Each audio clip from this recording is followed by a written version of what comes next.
Friends, EDU basic ideas YouTube channel में आपका स्वागत है।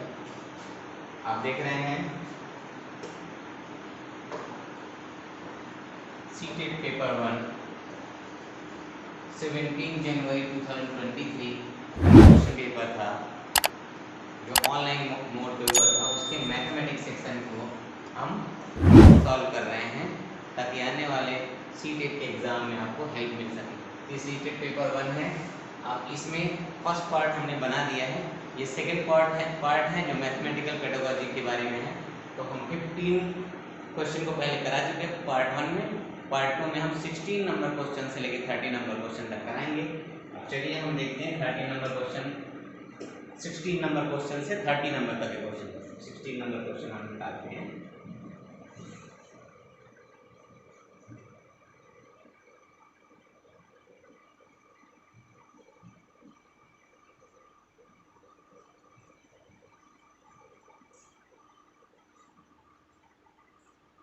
क्वेश्चन नंबर 16 है दोस्तों।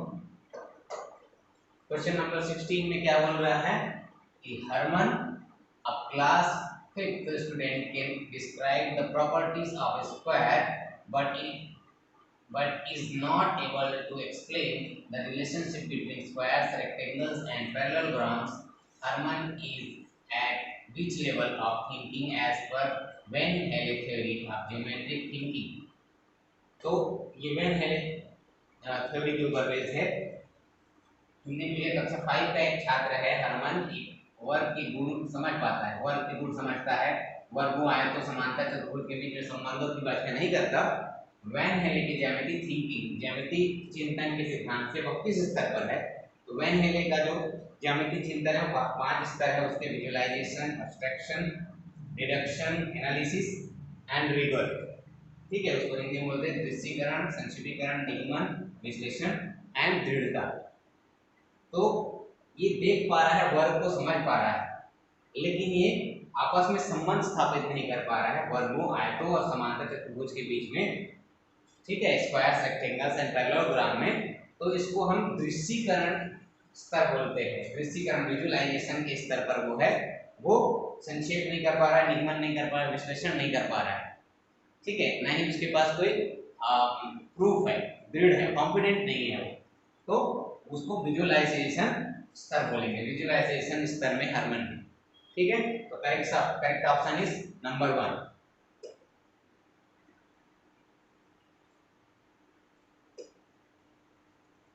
सेवेंटीन नंबर का क्वेश्चन, जिसमें which of the following are mostly utilized to establish mathematical truths?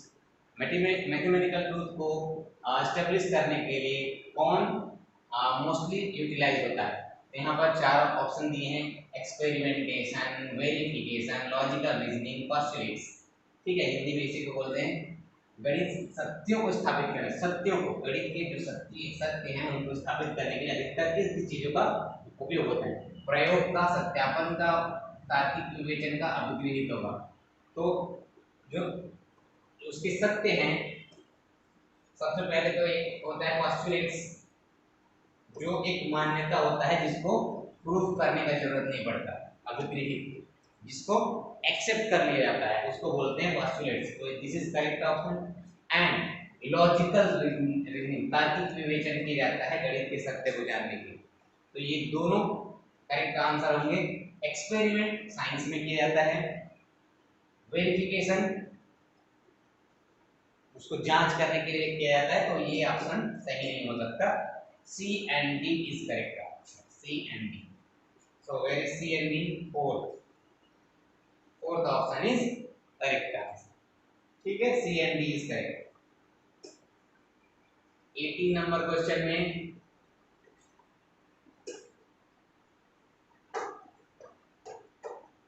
देखेंगे which among the following is are helpful in developing aesthetic values while learning mathematics। ठीक है, निम्नलिखित में कौन से गणित का अधिगम करते हुए सौंदर्यपरक मूल्यों के विकास के लिए, सौंदर्यपरक विकास के लिए, ठीक है, एस्थेटिक वैल्यूज के विकास के लिए, डेवलपिंग लर्निंग के लिए।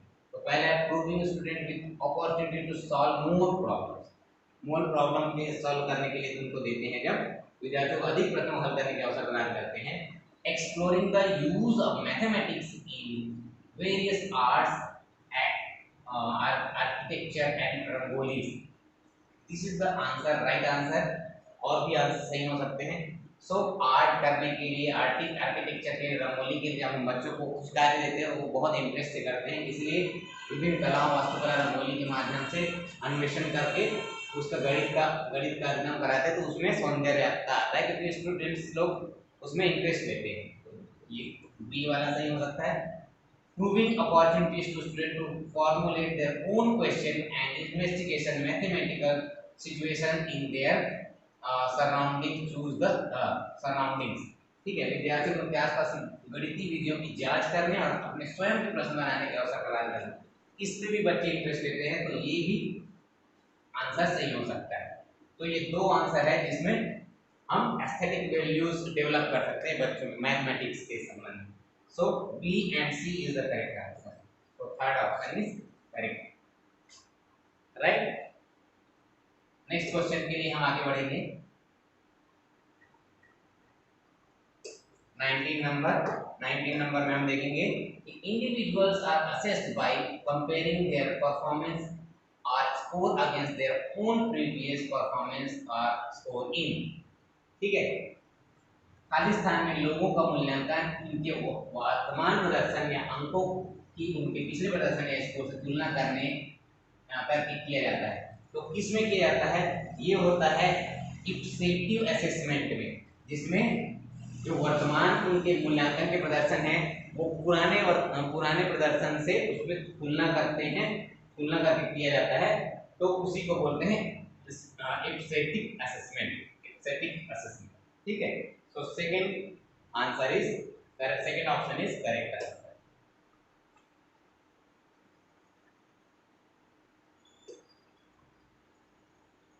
अब हम देखेंगे क्वेश्चन नंबर 20। क्वेश्चन नंबर 20 में which among the following is measure aims at introducing steps in primary level mathematics। ठीक है, निम्नलिखित कौन सा प्राथमिक स्तर के गणित में आकृतियों का परिचय कराने का मुख्य उद्देश्य हो सकता है? आकृति का परिचय कराने का मुख्य उद्देश्य, आकृति का परिचय कराने का मुख्य उद्देश्य गणित में क्या हो सकता है primary level. So what is the options given here A B C D. To develop visualisation skill, ये सही हो सकता है। ठीक है, to develop spatial reasoning skill, ठीक है, ये भी हो सकता है। हाँ, to memorise the names of sets. So set के नेम को हम मेमोराइज करने के लिए अगर देते हैं तो this is not important for the student. ठीक है, मुख्य उद्देश्य ये नाम को याद कराने के लिए हम देंगे, वो इम्पोर्टेंट उद्देश्य नहीं हो सकता। हमारा दृश्यकरण कौशल का विकास और दिक् स्थान संबंधी विवेचन कौशल का स्थान हो सकता है, स्पाशियल रीजनिंग एंड विजुअलाइजेशन। ठीक है, तो A and B, second option is correct answer. Right. 21 number, which of the following items are necessary components of a resource room for primary school mathematics teaching and learning। ठीक है, resource room जो संसाधन कक्ष में वस्तुओं का होना आवश्यक है, कौन कौन से वस्तुओं का होना आवश्यक संसाधन कक्ष में रिसोर्स रूम। तो इसके ऑप्शन गिवन है यहाँ पर। First, charts, books and multiplication tables. ठीक है, तो ये हो सकता है। Stationery item like pens, pencil, rulers, ये स्टूडेंट के पास खुद होते हैं, उसकी जरूरत नहीं है। Concrete teaching learning material like Ganitmala, tangrams, 3D shapes, geoboards, blocks, tiles, ये मोस्ट इंपॉर्टेंट चीज है जिसको हमको रखना चाहिए। ठीक है, catalogues, teacher journals, other reading material for teacher, ये इंपॉर्टेंट नहीं है, this is for teacher only. So resource room में बच्चों के लिए होना जरूरी है, इसलिए A and C option is correct answer. So third option A and C, A and C will be the correct answer। Okay, right?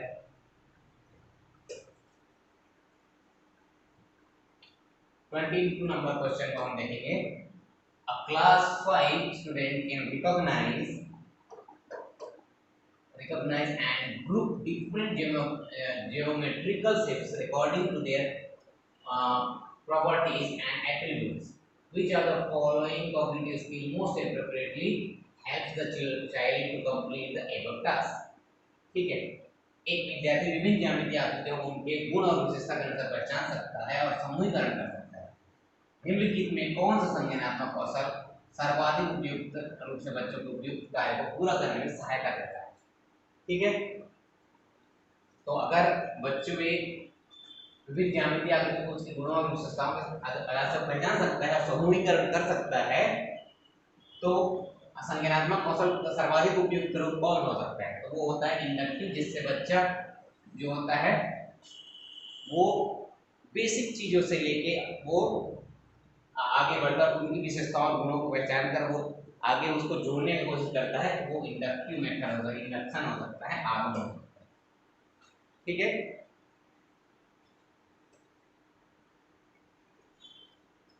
Number question में 23 number question में क्या लिखा है? Which among the following is the most appropriate activity for teaching the concept of money in daily life to primary class students? ठीक है, निम्नलिखित में से कौन सा क्रियाकलाप प्राथमिक कक्षाओं के विद्यार्थियों को दैनिक जीवन मुद्रा अवधारणा के शिक्षण के लिए सर्वाधिक उपयुक्त है?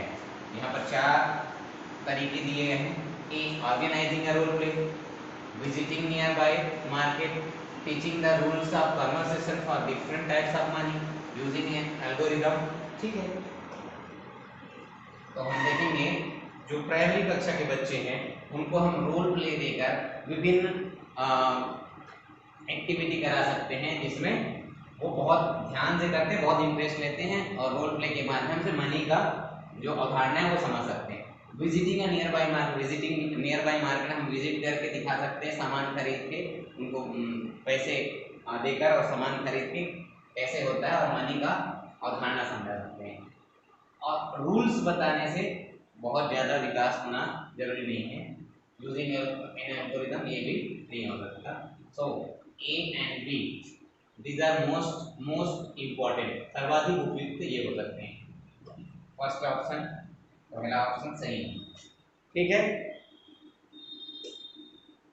आगे हम 24 नंबर क्वेश्चन देखेंगे। 24 नंबर क्वेश्चन में what is in 24 number question? Which of the following is the negation of statement all triangles are equilateral triangles? ठीक है, मतलब सभी त्रिभुज समबाहु त्रिभुज हैं का निषेध है, इसका निगेटिव कौन सा है? It is false that all triangles are equilateral triangles. यह असत्य है कि सभी समबाहु त्रिभुज त्रिभुज हैं। ठीक है, निगेशन, निगेटिव चीज को हम सेलेक्ट करना है। There exists a triangle which is not an equilateral triangle. ठीक है, all equilateral triangles are triangles. It is false that all triangles are equilateral triangles. There exists a triangle which is not an equilateral triangle, and all equilateral triangles are triangles. So इसका negation होगा It is false that all triangles are equilateral triangles. इसमें पूछा है all triangles are equilateral triangles. So इसका negative हो जाएगा it is false. ये false है तभी निगेशन होगा that all triangles are equilateral. ठीक है, so A is correct. There exists a triangle which is not an equilateral triangle. ठीक है, एक ट्राइंगल है जो equilateral triangle नहीं है. This is also negation. ठीक है, all equilateral triangles are triangles. अब ये बोल रहा है कि all equilateral triangles are triangle, so it is same as this. All triangles are equilateral triangle, all equilateral triangles are triangle. ठीक है, so A and B, A और B जो होगा फर्स्ट ऑप्शन वो करेक्ट हो जाएगा।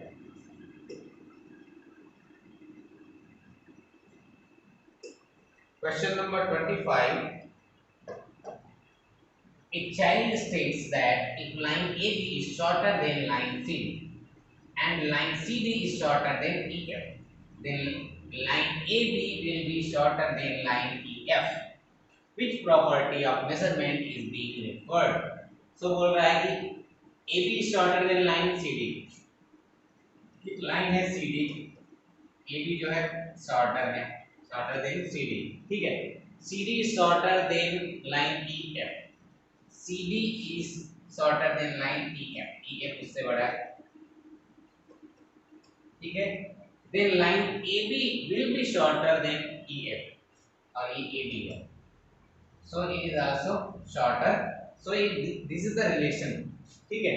तो कुछ प्रॉपर्टीज होती है मैथ में जिसको बोलते हैं associative property, commutative property, transitive property, conservative property.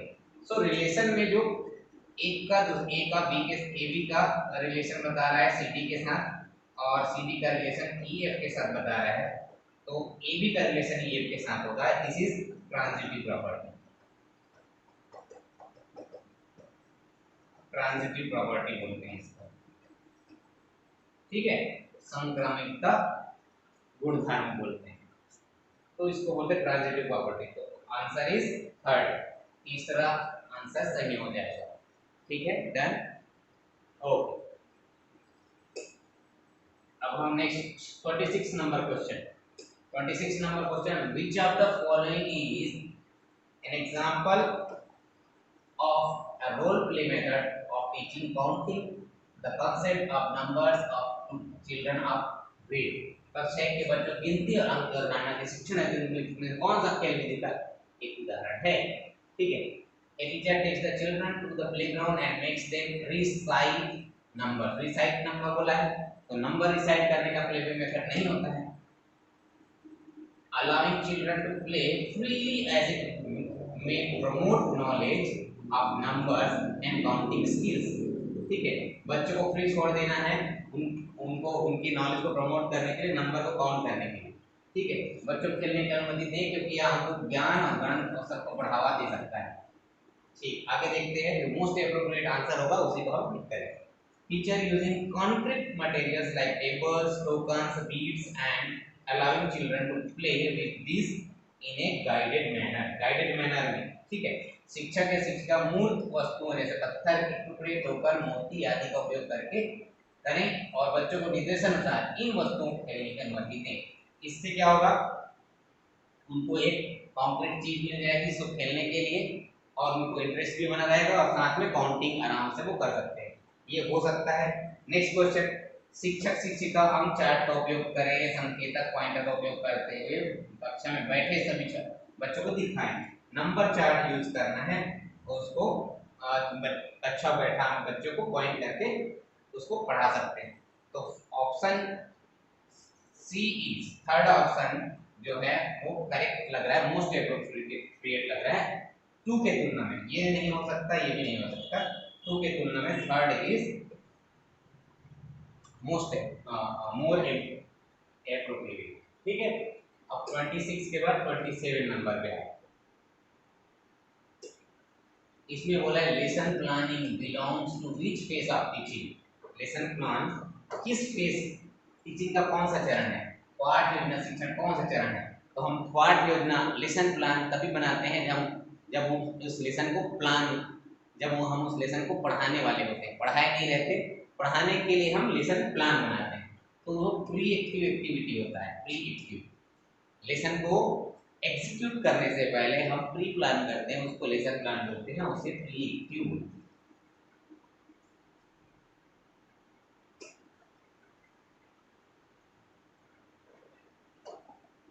एक primary grade mathematics teacher distributes various circular cutouts, rectangular strips to different groups of students in her class. She then asks them to use the material and solve the following questions. Sum of which fractions would make 1/2? Such question, ठीक है. हिंदी में इसे बोलते हैं, एक प्राथमिक स्तरीय गणित शिक्षिका अपनी कक्षाओं में विद्यार्थियों को भिन्न भिन्न समूहों वृत्ताकार टुकड़ों में कटआउट्स, है ना, आयताकार पट्टी में बांट देती है. तब वह उनको सामग्री का उपयोग कर निम्नलिखित प्रश्नों को हल करने के लिए कहती है. कौन से भिन्नों का जोड़ 1/2 होगा, कौन से भिन्नों का जोड़ 1/2 होगा. सो ये कौन से प्रकार के क्वेश्चन है, किस प्रकार के क्वेश्चन है ये. Sum of which fraction would make 1/2. कौन सा फ्रैक्शन, कौन दो फ्रैक्शन के सम 1/2 देते हैं। तो 1/2 देने के लिए बहुत सारे, ठीक है। तो 1/2, 1/4 प्लस 1/4 इज 1/2, ठीक है। And 2/8 plus 2/8 is equal to 1/2। ऐसे करके बहुत सारे क्वेश्चन हम बना देंगे जिससे 1/2 आंसर मिलेगा, ठीक है। तो ये जो क्वेश्चन है इसके आंसर कई प्रकार के हो सकते हैं। तो ये क्वेश्चन ओपन एंडेड क्वेश्चन है, तो इसमें आंसर हो सकता है should be discourage as leads development of misconceptions related to question. ये नहीं आएगा, मिसकंसेप्शन नहीं are too difficult for children to solve this level, नहीं ये भी नहीं। Should be encouraged as it leads to multiple answers, multiple answers, बिल्कुल हमारे मल्टीपल आंसर्स और भी आंसर आ सकते हैं, ठीक है। और should be discouraged as multiple answer have no place in mathematics, नहीं ये नहीं, multiple answer no place in mathematics नहीं हो सकता। मल्टीपल आंसर हो सकते हैं, ओपन एंडेड क्वेश्चन होते हैं, तो ओपन एंडेड क्वेश्चन है इसके मल्टीपल आंसर हो सकते हैं, तो ऑप्शन नंबर 3 सही हो। आगे बढ़ते हैं फ्रेंड्स, 29 क्वेश्चन में the children in a mathematics class are given few wooden blocks for an activity. The children came up with the following statements, ठीक है। किसी क्रियाकलाप करने के लिए गणित की कक्षा में बच्चों को कुछ लकड़ी के टुकड़े दिए, बच्चों ने निम्नलिखित कथन प्रस्तावित की। बच्चों ने कौन कौन से कथन प्रस्तावित किए? पहला, my math book weighs more than 2 blocks but less than 3 blocks, ठीक है। सेकंड, उन्होंने जो स्टेटमेंट दिया, the weight of my pencil box is a bit less than 2 blocks, ठीक है। the purpose of the above activity is, ठीक है। हिंदी में उसी को मैं बोल पढ़ता हूँ। मेरी गणित की पुस्तक का भार दो टुकड़ों से अधिक किंतु 3 टुकड़ों से कम, लकड़ी का जो टुकड़ा है उससे। मेरी पेंसिल बॉक्स का भार लकड़ी के 2 टुकड़ों से कुछ कम, ठीक है। उपयुक्त क्रिया का उद्देश्य है, तो ये 4 उद्देश्य हैं। उस 4 उद्देश्य में जो मोस्ट एप्रोप्रिएट होगा, जो सबसे ज्यादा उपयुक्त होगा, उसको हम सेलेक्ट करेंगे।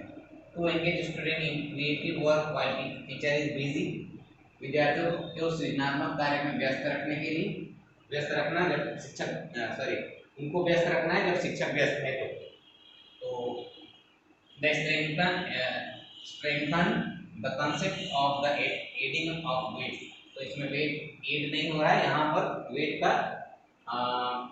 वेट का तुलना कंपैरिजन हो रहा है भारों के योग की धारणा को सुदृढ़ करने के लिए, ठीक है। तो हो भी सकता है, देखते हैं जो मोस्ट एप्रोप्रिएट है उसी को एप्रोप्रिएट है ना। To introduce the concept of conversion of units to measure weight, weight को मेजर करने का जो कन्वर्जन किया जाता है, परिवर्तन इकाइयों का परिवर्तन किया जाता है, उसका परिचय करवाने के लिए, ठीक है। आगे देखिए, टू फॉर्म,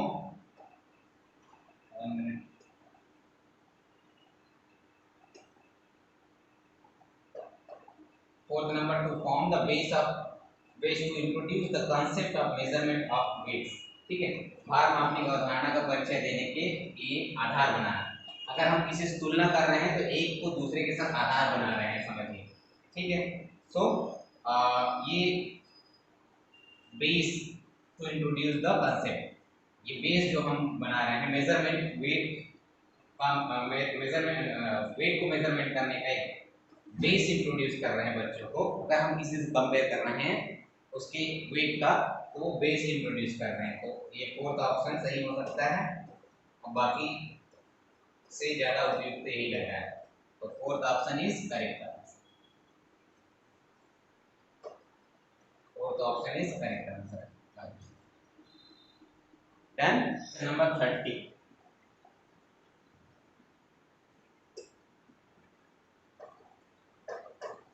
ये दिया है, which of the following assessment techniques are not part of formative assessment, formative assessment का पार्ट नहीं है मैथमेटिक्स, ठीक है।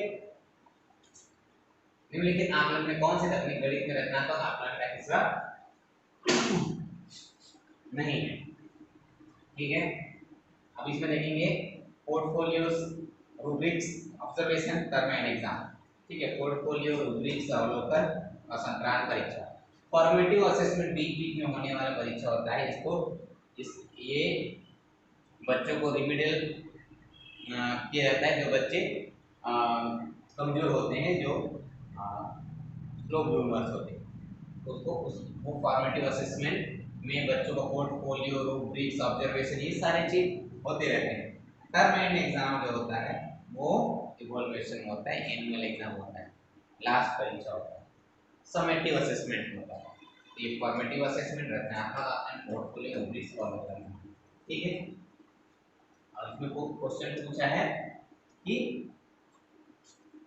which which of the following which of the following assessment technique are not part, है ना, तो हिस्सा नहीं है। So term and exam fourth option is right answer. Okay दोस्तों, सो इस प्रकार से हमारा आज का 15 क्वेश्चन जो मैथमेटिकल पेडागोजी क्वेश्चन है वो कंप्लीट होते हैं। ठीक है, आप अपने हिसाब से इसको फॉरवर्ड और स्लो करके देख सकते हैं, जिससे आपको आसानी से समझ आ जाए। थैंक यू दोस्तों। मेरे इस चैनल में आप नए हैं तो लाइक कीजिए, सब्सक्राइब कीजिए और शेयर भी कीजिए, ताकि अन्य आपके फ्रेंड्स को भी इसका हेल्प मिल सके और वो सीटेट के लिए प्रिपेयर कर सके। Okay, bye bye.